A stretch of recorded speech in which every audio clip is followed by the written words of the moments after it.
我回来了。我在诊所给你拿了点更有力道的止疼药。下午看你疼成那样，实在看不下去。你睡一觉好点没？哎呀，莫南，谁？贺小辉呢？贺小辉？我回来的时候这里没人呢。阿颖，阿颖去哪儿？阿颖。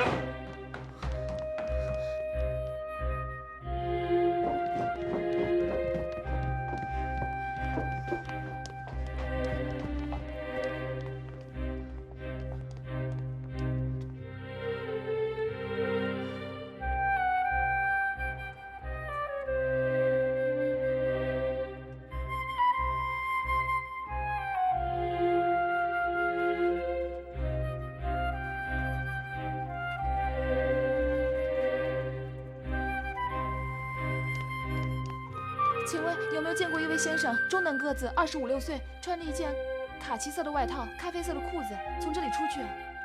要不就是给一个矮个子的中年男人带走。您说的这位先生，我倒是看见从这里出去过，不过是一位高个子、很年轻的先生一块走的。一块走。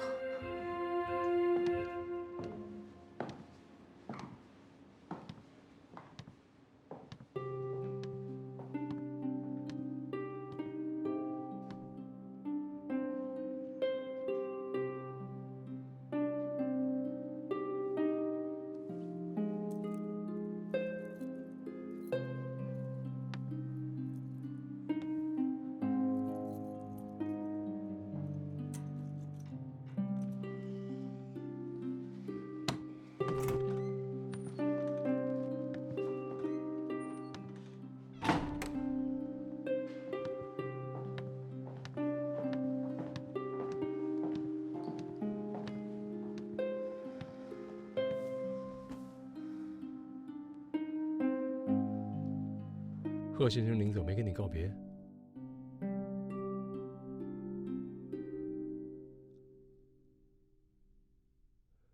所以呢？他不告而别，让你担心了？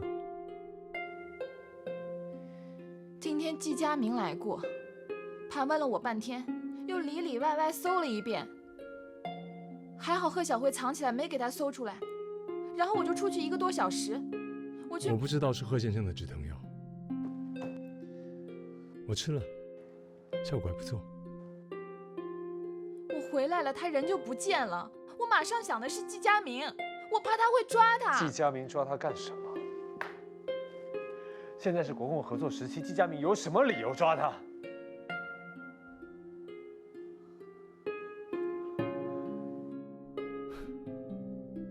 多颖，你不用担心。我还是不放心。贺先生曾经救过我，我相信他会保护好自己。你不知道。我不知道什么？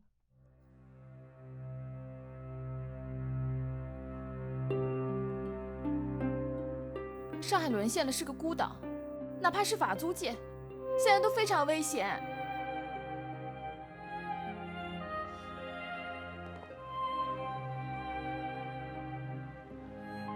我去了笕桥，被一个混蛋卸了大胯，然后被季佳明绑架到一个空屋子里头。我好不容易稍微好一点，能够动了，能够走了，我就千辛万苦地逃出来找你，因为怕你担心，怕你着急。然后你呢？你在做什么？你完全不管不顾我的死活。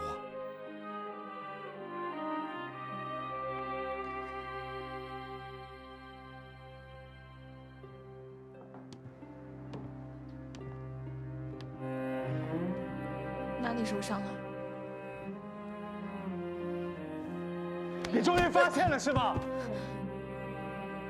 你在乎吗？他跟你聊什么了？你们聊音乐，聊艺术，谈打仗，谈革命。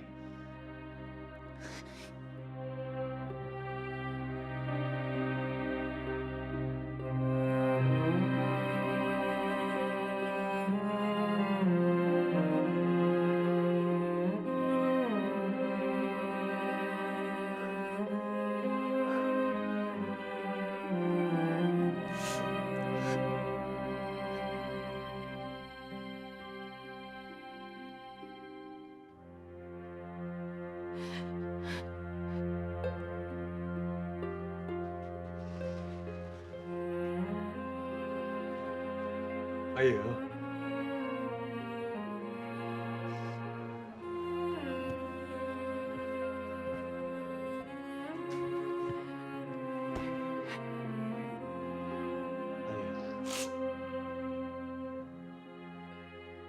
对不起，我话说的太重了，我不应该。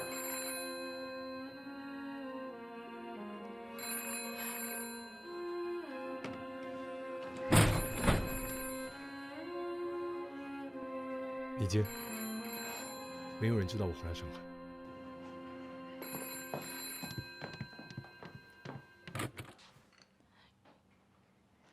喂，是我。我怕你担心。你还好吧？你在哪里呀？我给你买了一点止疼片，回来就不见你了。你告诉我弟弟，我给你送过去。不用了，我就是想跟你说声再见的。虽然不知道以后能不能再见了。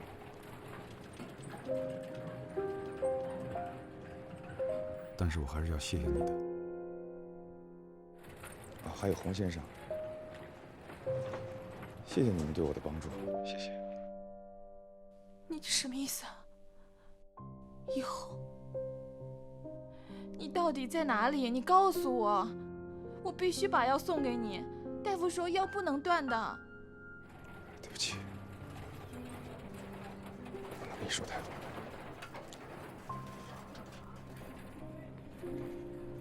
王小姐，希望你能过得幸福。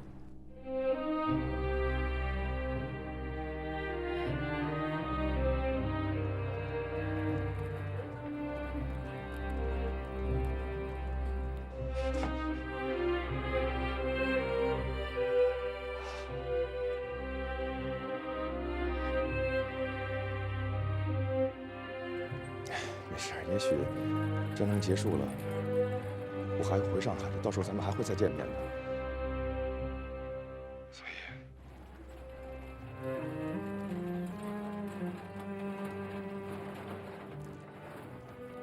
你一定要保重。再见。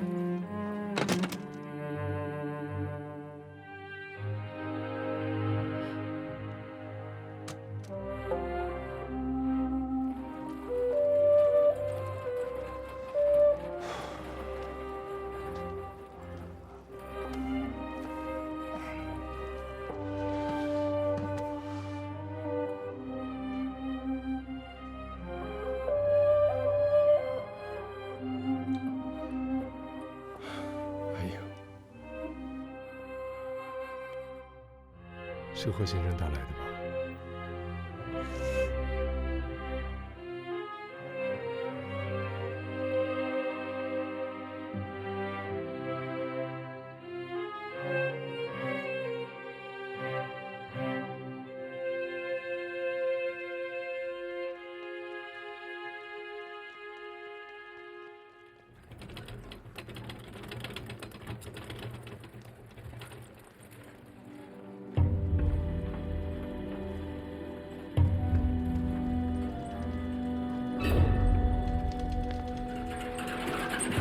师傅，停车！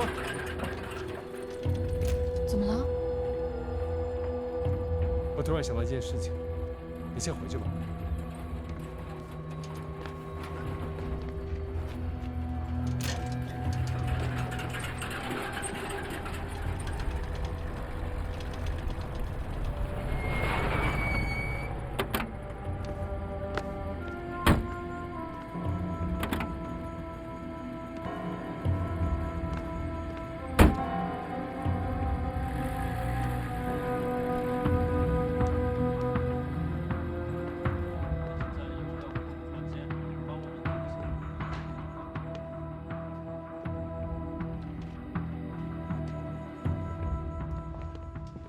不好意思，请问一下哪里可以找到王敦凯先生？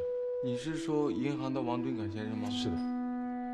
王先生常年在我们这儿都有包房的，请稍等，我帮你查一下。谢谢。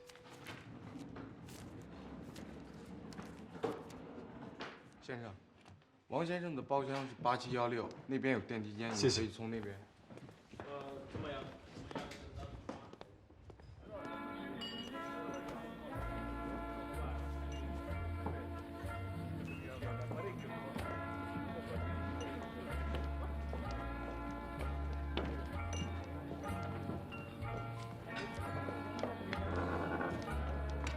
坐吧，叶柳。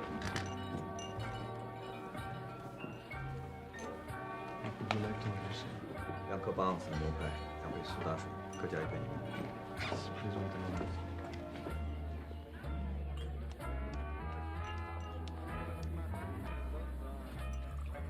我知道很多大买卖都是在这样的会所里谈成的。有的人卖土地、房屋、古董、珠宝，也有的人卖骏马、军火、情报，还有一些人会卖国、卖同胞，甚至自己的朋友。在上海，没有什么是不能卖的。不要发这种没有用的意。在上海生活的人是世界上最现实的人，不说没用的话，不做没用的事情。好，不知道三伯伯愿不愿意跟我们做一笔买卖？我是来跟你摊牌的。摊牌之后再做买卖，更好。Just from。你打算在王家假装桑霞多久？这一家人善良，糊涂不识时务，你还想利用他多久？今天你跟我说清楚了，我不会把你送到巡捕房那儿，不然从此上海不会有你这个人。你以为把我带到这儿来，我们的人就没看见吗？在您盯梢别人的时候，知道有谁在盯着你吗？上海租界就这点好，大家都在玩螳螂捕蝉的游戏。三伯伯的背景对于我们来说早就不是秘密了，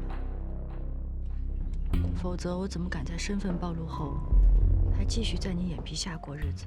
我图的就是灯下黑。你想讹诈我？你还太嫩了，我的背景没那么容易弄清楚。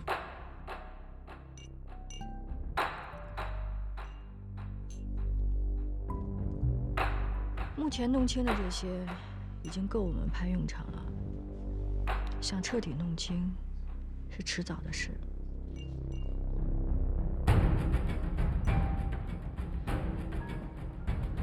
你好像在跟各国人做买卖。最近，日本人想跟您做一笔黑市交易，把日本的奶粉重新包装运到贵州。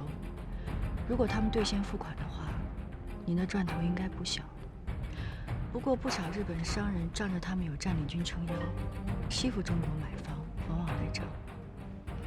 所以我不明白，你为什么不愿意跟我们合作？共产党从来不来账。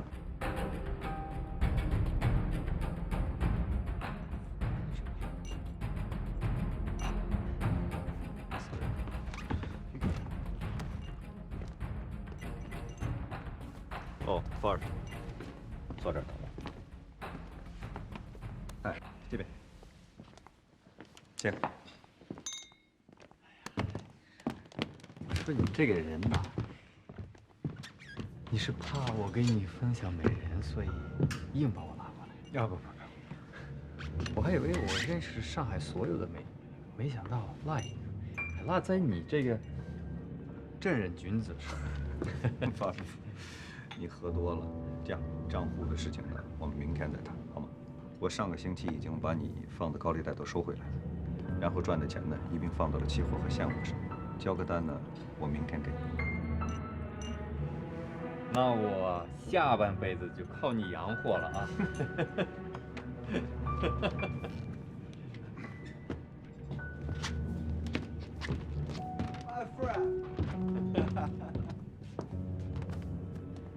法国巡捕房的头目，应该是您目前最大的靠山了吧？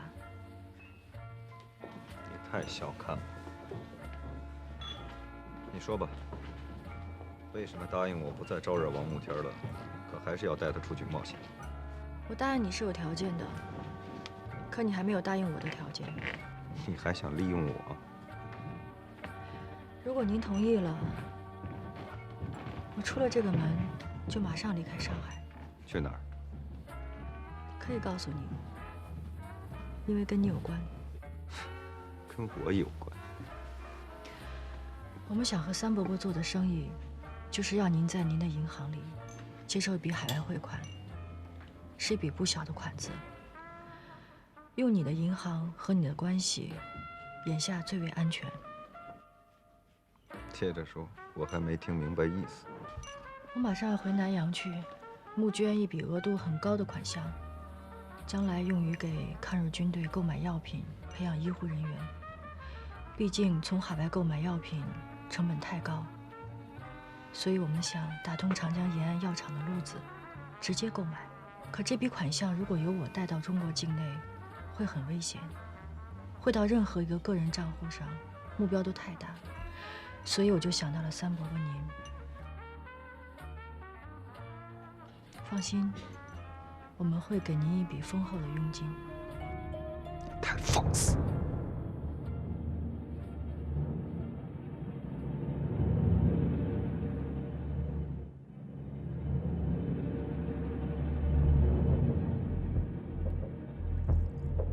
让我给你们共产党干这么大一件事情，一旦要是通不出去，那就是通共。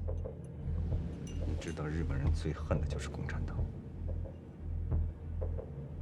日本人最恨的，正是现今最好的中国人。我劝您不要放过一次做好人的机会。你以为我什么钱都赚？难道不是吗？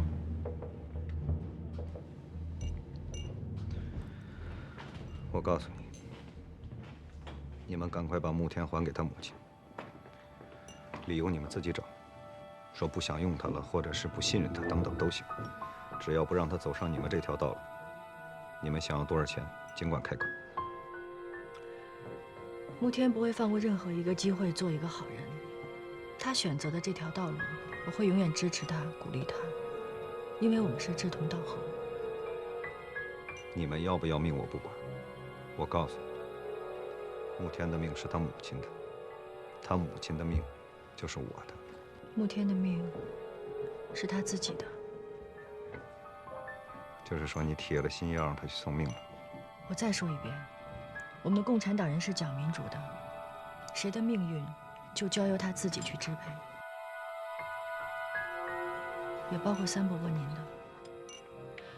现在到了您支配他的时候了。你在威胁我？你想把我逼到你们那边去？你信不信我现在就叫人把你抓起来？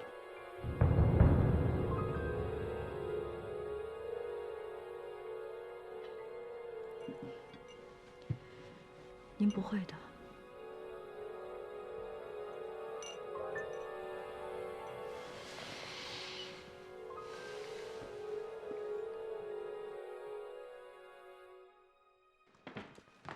请问一下，王先生不在他的房里，他有可能在其他什么地方吗？哦，您可以去顶层的弹子房和许家吧看看，王先生经常在那里请客人娱乐和消费。谢谢。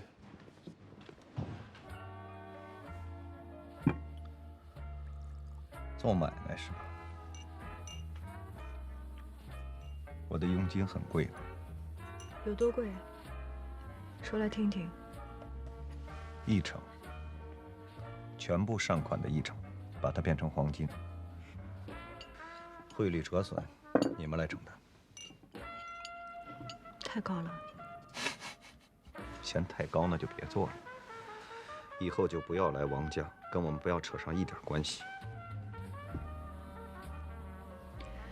虽然您要的佣金很高，但是我们并不是给不起。我明天动身去南阳，麻烦三伯伯在这边准备好账户。那我先走了。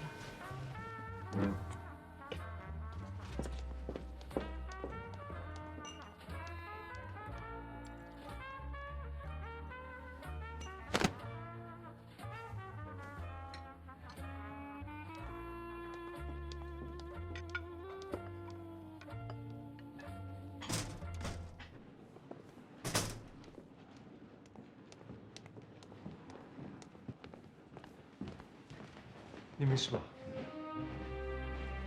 没事。我看见三伯伯对你不客气，我有点担心，所以我就……没有，他没有对我不客气。我跟他是来谈一笔生意。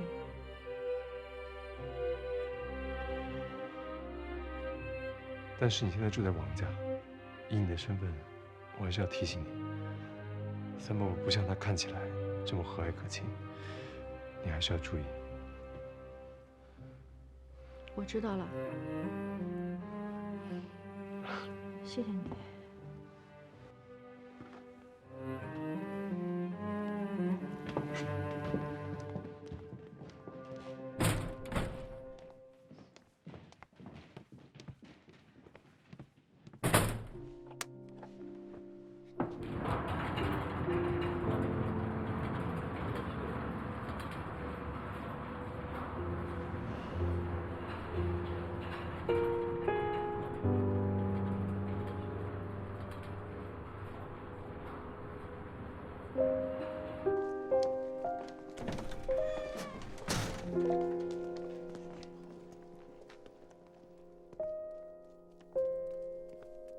那就再见了。不知道什么时候还能再见。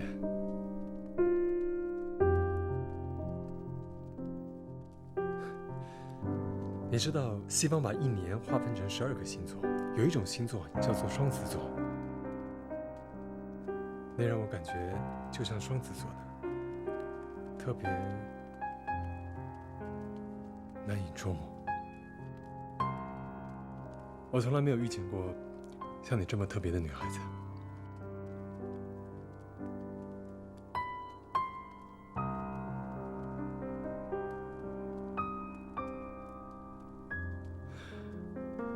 我希望你的组织重用你，不要辜负你。我相信我的组织，并会永远追随它。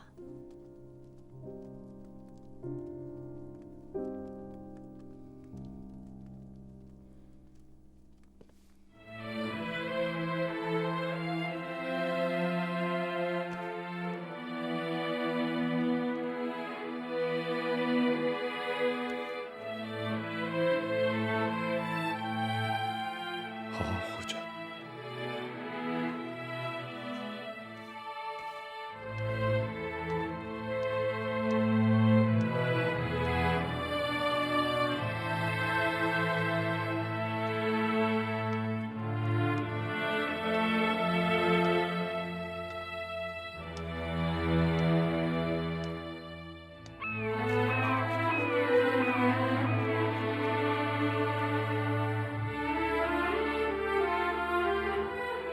第二天，桑霞就离开了上海，回南洋去做筹集资金的工作去了。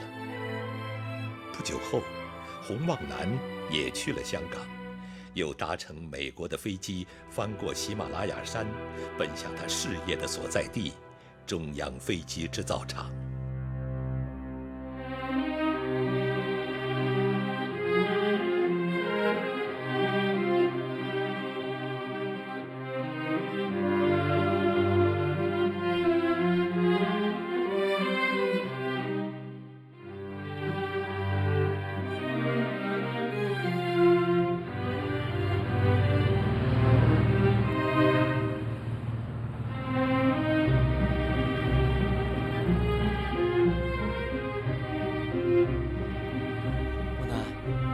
这是哪儿啊？你别光笑啊！我们去哪个省，你总该告诉我吧？你都问了6遍了，等到了自然就知道了。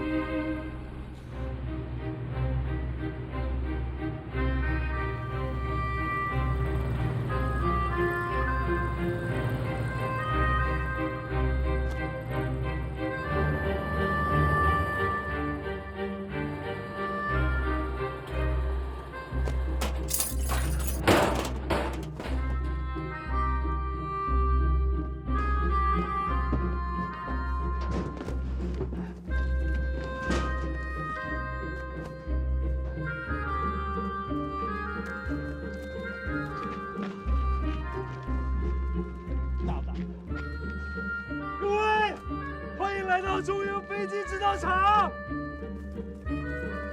我们要在这里尽其所能，学以致用，打造中国航空的现在与未来。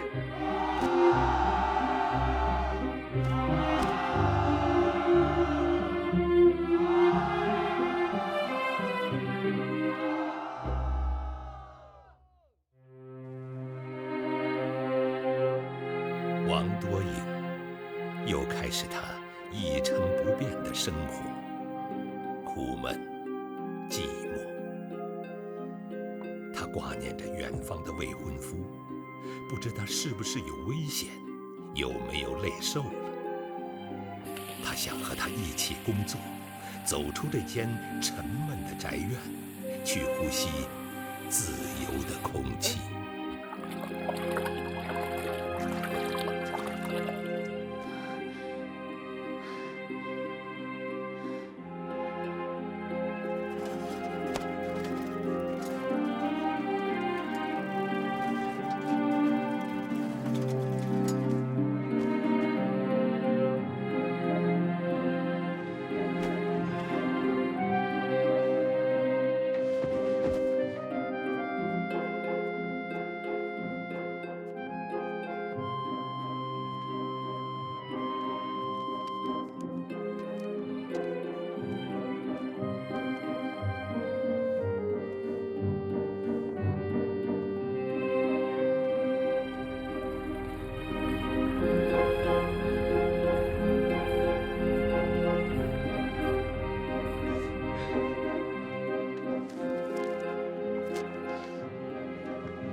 王慕天顺利地参加了新四军，成为一名普通的新四军战士，并经受了无数战火的洗礼。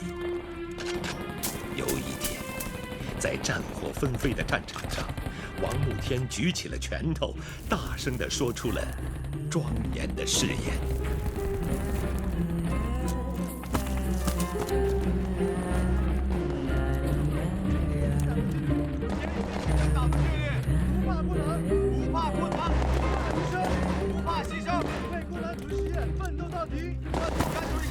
奋斗到底！学习人廖宇清，学习人王慕天。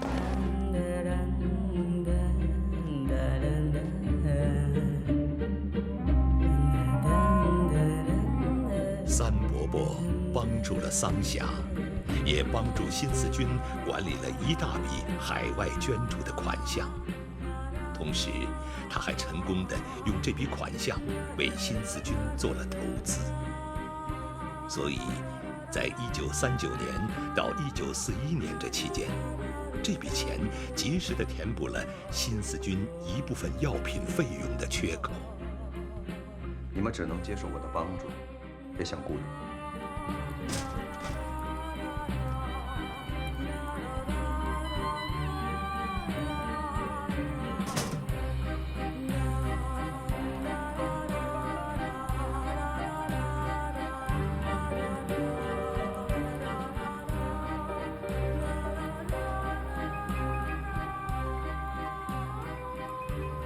玉成，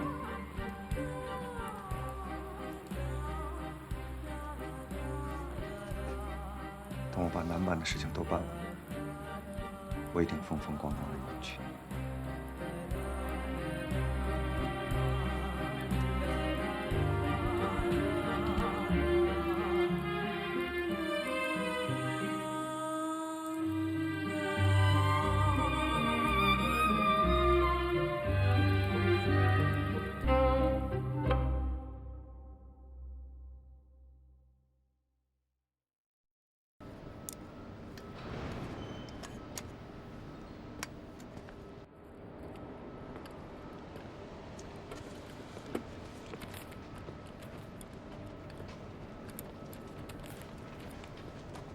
伯公，别看了，快吃饭吧。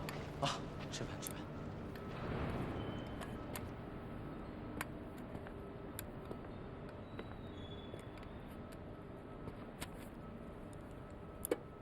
哟，你还吃的挺香的啊！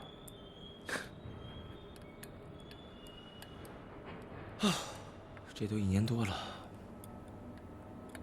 我是真想吃家里的饭菜。珍惜你的馒头吧，1粥1饭，当思来处不易。就连这个白面都是特别空运来的。听说呀，他们还多请了个厨师。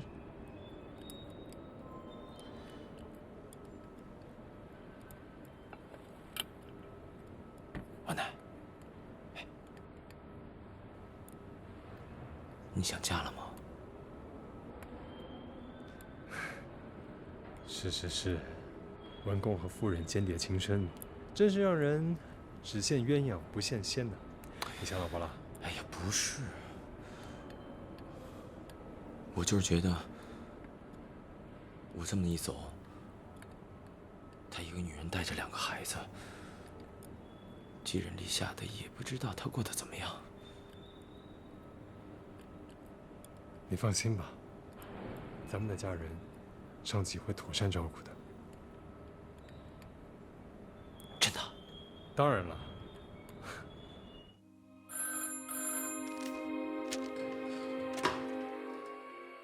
平野です。炎や逮捕しろ。はい。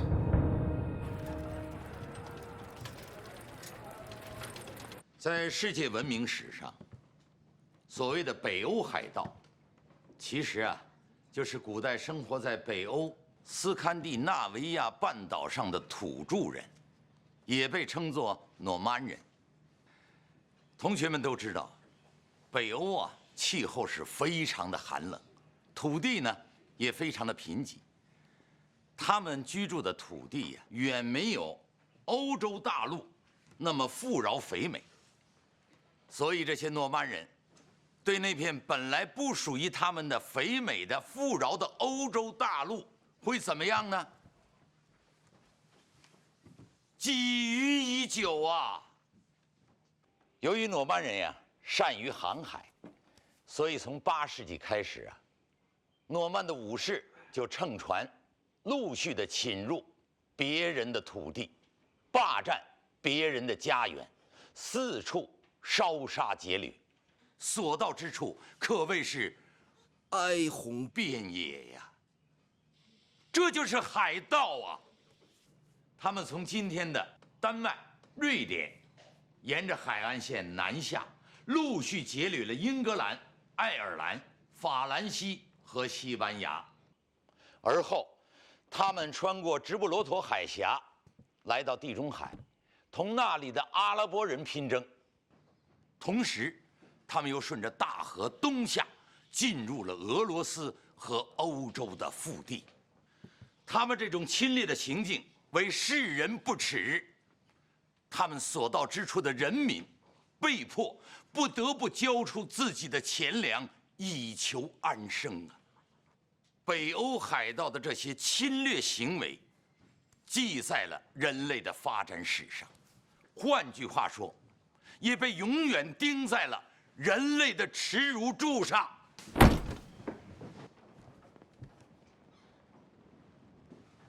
对不起，洪建琛教授。有什么事吗？我想我不得不打断你的教学了。为什么？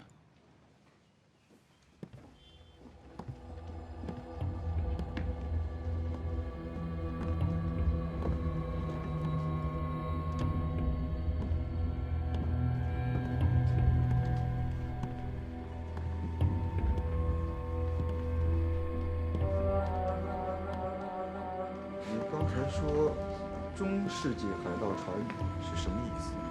我讲的是 Viking Age 的海盗船，这有什么难理解的吗？你可以提问题，我来解答。你分明是把我们大日本帝国比作了北欧海盗，借古讽今。非常抱歉，的的确确，我们的历史曾经发生过很多相似的事件。如果阁下非要把北欧海盗和你们日本帝国的某些行为划等号的话，我无法阻止你的联想力。爸爸，你凭什么打我父亲？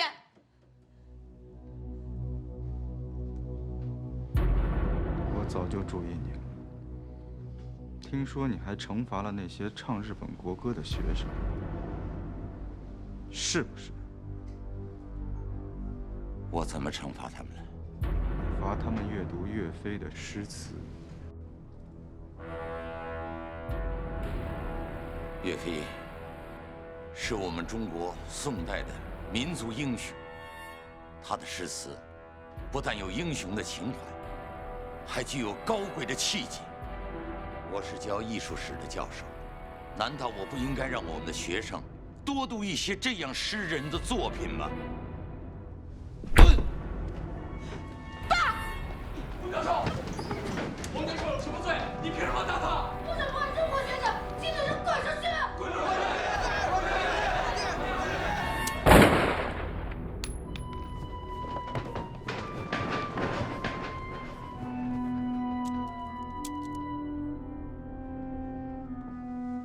刚才是谁带头喊的口号？我给你们3分钟的时间把他交出来，要不然我把这派人都带走。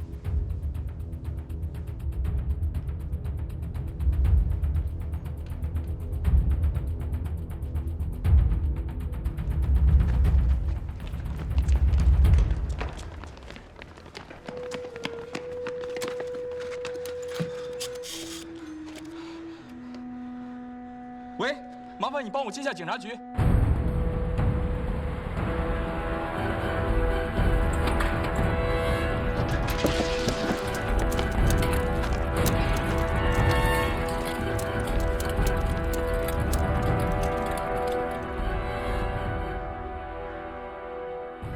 没人站出来吗？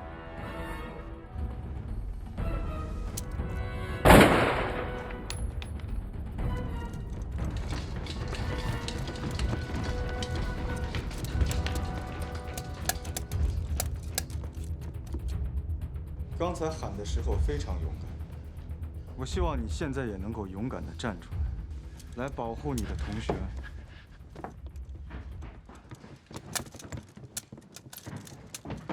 完了，这下亏吃定了。走。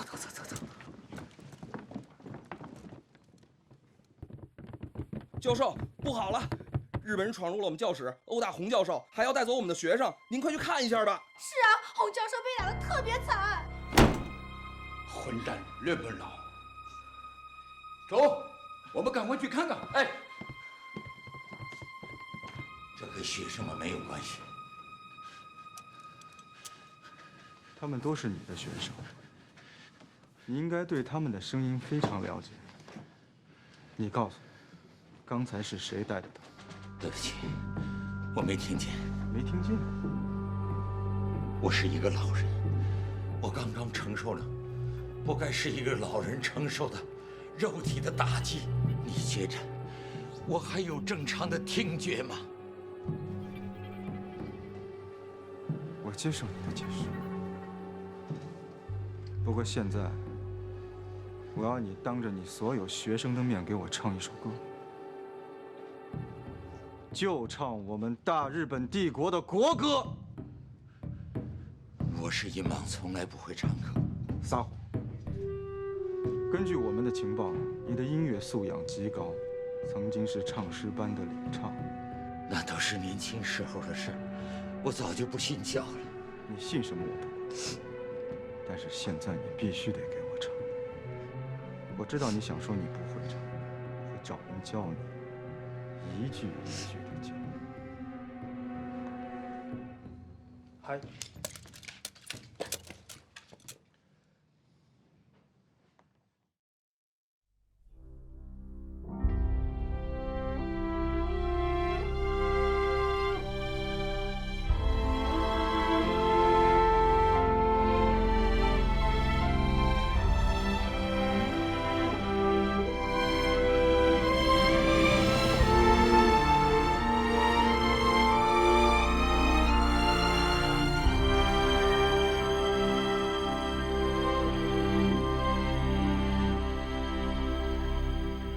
同学们，大家起来，担负起天下的兴亡。听吧，莞尔时大众的街上，看吧，一年年国土的沦丧。我们是要选择战，还是想？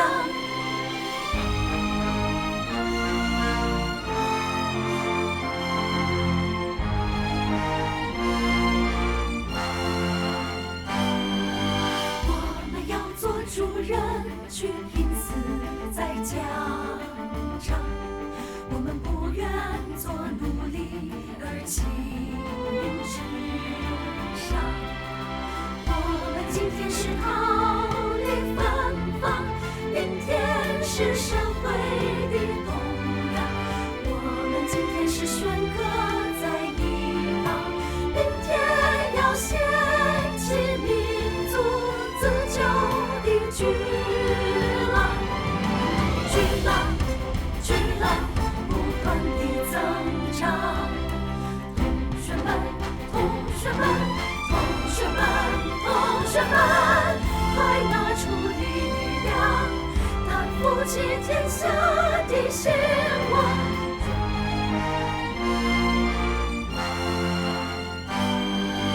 我们要做主人，去拼死在疆场，我们不愿做奴隶而情之上。我们今天是桃李芬芳，明天是社会的动荡。我们今天是宣歌在一方，明天要掀起民族自救的巨浪。巨浪，巨浪，不断的增长。同学们，同学们，同学们，同学们，快拿出力量，担负起天下的兴亡。巨浪，巨浪，不断的增长。同学们，同学们，同学们，同学们，快拿出力量，担负起天下的兴